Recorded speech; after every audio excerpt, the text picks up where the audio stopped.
यहाँ गैंगस्टर चोर चार्ली को कहता है कि तुम लोगों ने जितनी भी गलतियां की है ना, मैं सबको माफ कर दूंगा, लेकिन एक शर्त है। वो शर्त ये है कि अब तुम सबको मेरे अंडर रह के काम करना पड़ेगा, मैं जो कहूंगा वो करना पड़ेगा। वही चार्ली के अंदर भी अलग ही लेवल का एटीट्यूड होता है। वो कहता है मैं किसी के अंडर रह के काम नहीं करता और ना ही दूसरों के लिए काम करता हूँ, मैं सिर्फ खुद के लिए काम करता हूँ और तुम्हारे लिए तो कोई काम नहीं करूंगा। तो यहाँ पे गैंगस्टर चोर को काफी गुस्सा आ जाता है कि भाई इसके अंदर तो काफी ज्यादा एटीट्यूड है, कुछ तो इलाज करना पड़ेगा इन लोगों का। यहाँ पे इन तीनों को एक पिंजरे में कैद कर दिया जाता है, खाना पीना सब बंद कर दिया जाता है, खूब मार धुलाई होती है ताकि ये लोग हिम्मत हार जाएं और मिस्टर चो की बात में आ जाएं। धीरे धीरे करके ये लोग हिम्मत हार रहे होते हैं और चो के लिए काम करने के लिए हाँ कर देते हैं। चार्ली गैंगस्टर चो से कहता है कि बताओ क्या करना है तुम्हारे लिए, कहाँ चोरी करनी है बताओ। चो कहता है इतनी भी कोई जल्दी नहीं है और वैसे भी अब तुम्हें कोई छोटी मोटी जगह चोरी नहीं करनी है, एक बहुत बड़ी जगह हाथ मारना है। तो जो भी करना होगा बड़ी ही समझदारी और प्लानिंग के साथ करनी पड़ेगी और इस चोरी में तुम लोग मेरे लिए $150 मिलियन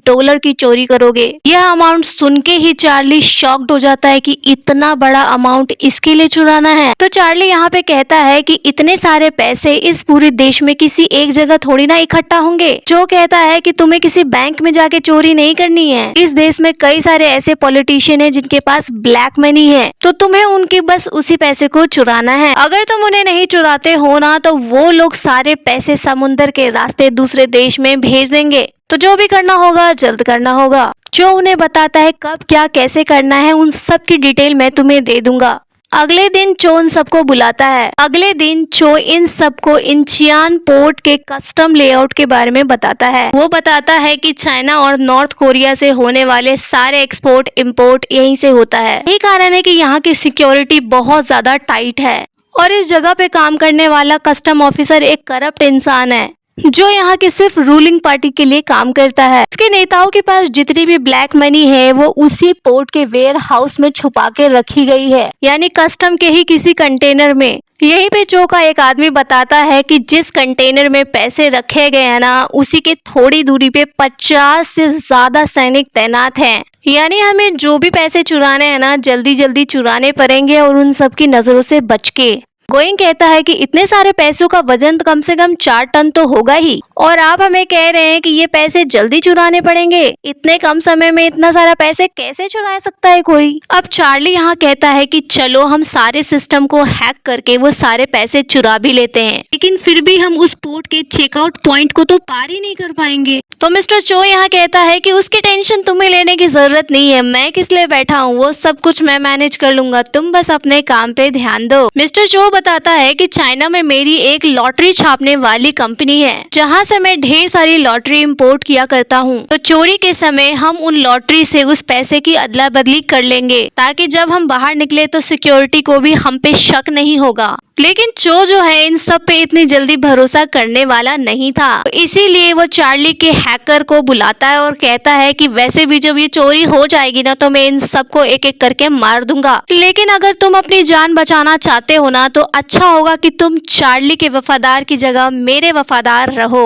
और इस काम के लिए वो चैंग को काफी सारे पैसे भी ऑफर करता है। चैंग काफी ज्यादा डर जाता है और वो उसकी बात मान लेता है। पे सीन शिफ्ट होता है और चार्ली को अकेले बैठकर शराब पीते हुए दिखाया जाता है। उसके फ्लैशबैक में दिखाया जाता है कि उसके एक टीचर थे मिस्टर ओ, वो भी एक बहुत बड़े कॉर्न आर्टिस्ट थे और उन्होंने ही चार्ली को इतने बड़े बड़े लॉक को तोड़ना सिखाया है। चार्ली यूना को कॉल करता है, उसे सॉरी कहता है कि इतना ज्यादा बिजी होने के कारण मैं तुमसे मिल नहीं पा रहा। फिर अगले दिन इन दोनों की फिर से मुलाकात होती है। यहाँ पे यूना उसे अपने फ्यूचर ड्रीम के बारे में बताती है। वो कहती है कि दुबई में भी मैं अपना एक आर्ट गैलरी खोलना चाहती हूँ, लेकिन पैसे की प्रॉब्लम की वजह से मैं ऐसा नहीं कर पा रही हूँ, लेकिन देखना मैं ऐसा जरूर करूंगी। तभी यहाँ पे डिटेक्टिव गोंग पहुँचते हैं चार्ली के पास और उसे अपने साथ पुलिस स्टेशन ले आते हैं। वो चार्ली से पूछते हैं कि उस डायमंड रॉबरी में तुम्हारा क्या हाथ था, तुम्हारा क्या कनेक्शन है। चार्ली ये बात अच्छे से जानता था कि पुलिस वालों के पास उसके खिलाफ कोई सबूत नहीं है, बस ये लोग फालतू में उसका टाइम वेस्ट कर रहे हैं। तो चार्ली यहाँ पे आलतू फालतू जवाब देकर वहाँ से निकल जाता है।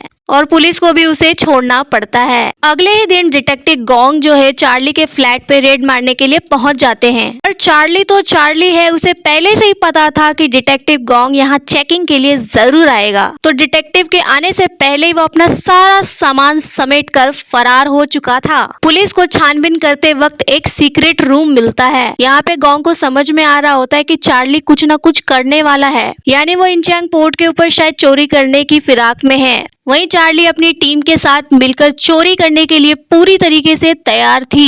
तभी यहाँ पे दिखाया जाता है कि चार्ली अपने दोस्त गोइंग के साथ बात कर रहा होता है और वो अपने दोस्त गोइंग से कहता है कि जब ये चोरी हो जाएगी तो मैं मिस्टर चो को बहुत बड़ा धोखा देने वाला हूँ। मतलब इतनी मेहनत करके हम चोरी करें और सारा पैसा वो गैंगस्टर चो ले जाए, ऐसा मैं नहीं होने दूंगा। यानी चार्ली पहले से ही मन बना चुका है कि मिस्टर चो को तो मैं धोखा दूंगा।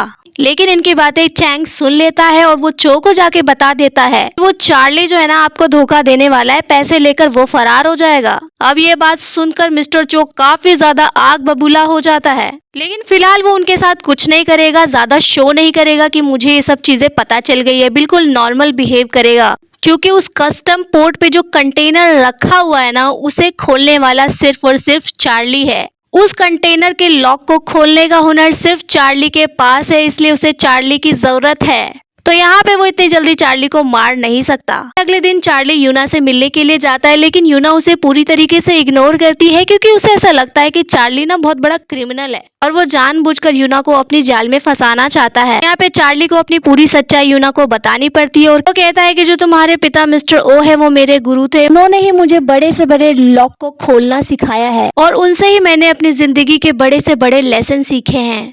लेकिन एक दिन अचानक से पता चला कि उनको किसी ने मार दिया है और आज मैं जो कुछ भी कर रहा हूँ उनके हत्यारे को सजा देने के लिए कर रहा हूँ। लेकिन यूना को चार्ली की बातों पे विश्वास नहीं होता, वो कार में बैठ के जाने लग जाती है। तभी मिस्टर चो के गैंगस्टर उसे पकड़ के ले जाते हैं। फिर अगले सीन में दिखाया जाता है कि आज ही वो दिन है जब चार्ली की टीम उस पोर्ट पर धावा बोलेगी और चोरी करेगी। ये सब लोग अपने प्लान के अकॉर्डिंग उस लोकेशन तक पहुंच गए थे। इन लोगों ने जाके वहां एक धमाका किया और तभी कुछ देर बाद चैंग वहां के सारे सिक्योरिटी सिस्टम को हैक कर लेता है। उस ब्लास्ट की चेकिंग करने के लिए काफी सारे ट्रक बाहर से अंदर की ओर जाते हैं और उन्हीं में से किसी एक ट्रक में चार्ली अपने दोस्त गोइंग के साथ छुपते छुपाते निकल जाता है। अब ये दोनों सीधे उस पैसे वाले कंटेनर के पास पहुंच जाते हैं। चार्ली यहाँ अपना पूरा हुनर लगा देता है उस लॉक को खोलने के लिए। जब लॉक खुलता है तो सामने पैसों की बौछार देखकर वो लोग डगमगा जाते हैं। इतने सारे इकट्ठे पैसे उन्होंने जिंदगी में कभी नहीं देखे थे।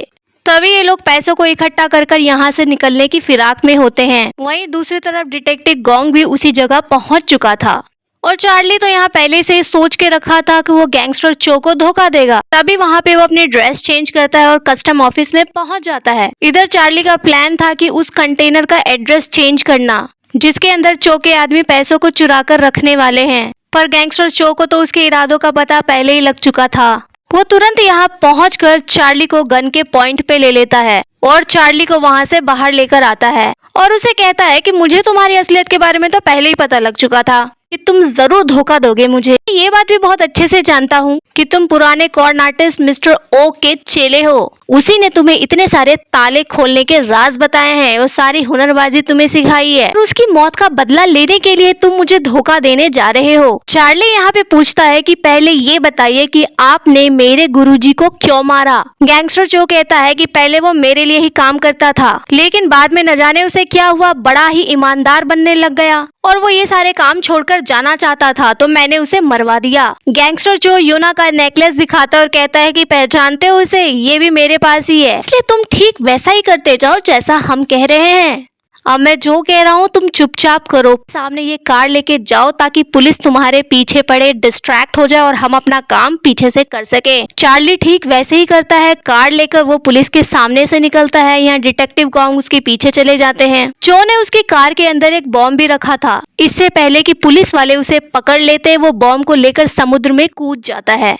लेकिन समुद्र में छलांग लगाते समय एक पुलिस वाले की गोली उसे लग जाती है। अब यहाँ दूसरे सीन में दिखाया जाता है कि चो के सामने सारे पैसों का कंटेनर रखा हुआ है। वो काफी ज्यादा खुश है, वो जो करना चाहता था वो हो गया। अब पैसों को देखने के लिए वो कंटेनर को जैसे ही खोलता है वो काफी खुश हो जाता है, लेकिन बाद में उसे पता चलता है कि ये असली पैसे तो है ही नहीं, ये तो सारे नकली पैसे हैं। अगर ये नकली पैसे हैं तो असली पैसे कहाँ गए? उसे यहाँ यकीन नहीं आ रहा कि चार्ली ने ऐसे कैसे इन पैसों को एक्सचेंज कर लिए। तभी यहाँ पे चो को चार्ली का कॉल आता है और कहता है कि कैसा लगा मेरा सरप्राइज, अच्छा लगा ना। चार्ली के पास गैंगस्टर चो के खिलाफ जितने भी सबूत थे उसने सब कुछ इकट्ठा करके पहले ही पुलिस को दे दिया था। डिटेक्टिव गोंग के पास चो को पकड़ने के लिए सभी सबूत काफी हैं। यहाँ पे पुलिस जो है वो चो के अड्डे पे पहुंच जाती है, सभी गुंडों को खूब मारती पीटती है और यहाँ पे जो हैकर चैंग है वो यूना को छुड़ा देता है। और यहाँ पे पता चलता है कि चैंग ने भी चार्ली का ही साथ दिया है, वो तो बस चो के साथ रहने के लिए, उसे धोखा देने के लिए उसके पास काम कर रहा था। चो के साथ काम करने वाले ज्यादातर गुंडों को यहाँ पुलिस पकड़ चुकी है, लेकिन सही मौका देखकर चो वहाँ से फरार हो जाता है। चार्ली को कॉल करके पूछता है कि बताओ तुमने ये सब कैसे किया।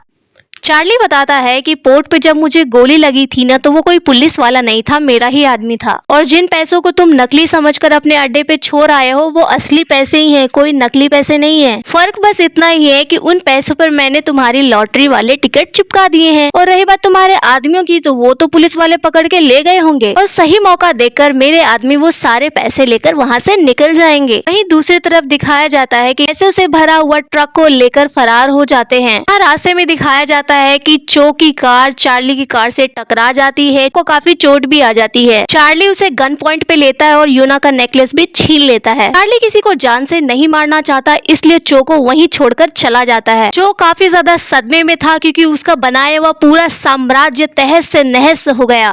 पुलिस तुरंत वहां पहुंचती है और उसे गिरफ्तार कर लेती है। वहीं दूसरे सीन में दिखाया जाता है कि चार्ली की पूरी टीम उस पैसे के ऊपर अल्कोहल का छिड़काव कर रही है ताकि उसके ऊपर से नकली इंक हट जाए और असली पैसे वापस आ जाएं। कुछ ही देर में ये सारे पैसे असली हो जाते हैं। ये लोग काफी ज्यादा खुश हैं और यहाँ पे चार्ली जो है एक बैग पैसे से भरकर यूना के पास पहुंचा देता है ताकि वो अपना सपना पूरा कर सके, यानी दुबई में जाकर वो अपनी आर्ट गैलरी खोल सके। कुछ समय बाद का सीन दिखाया जाता है जब यूना ने दुबई में अपना एक बहुत बड़ा आर्ट गैलरी खोल लिया है। यूना के यहाँ पहुँचने से पहले ही चार्ली ने उसका नेकलेस वहाँ तक पहुँचा दिया था। तो उस आर्ट गैलरी पे जब वो अपना एक बहुत खूबसूरत तस्वीर देखती है तो उसे महसूस होता है कि चार्ली जरूर आसपास है, और थोड़ी देर में चार्ली उसके सामने आ जाता है और कहता है कि मैं तो तुम्हें पहले से ही पसंद करता था, बस एक सही मौके की तलाश पे था।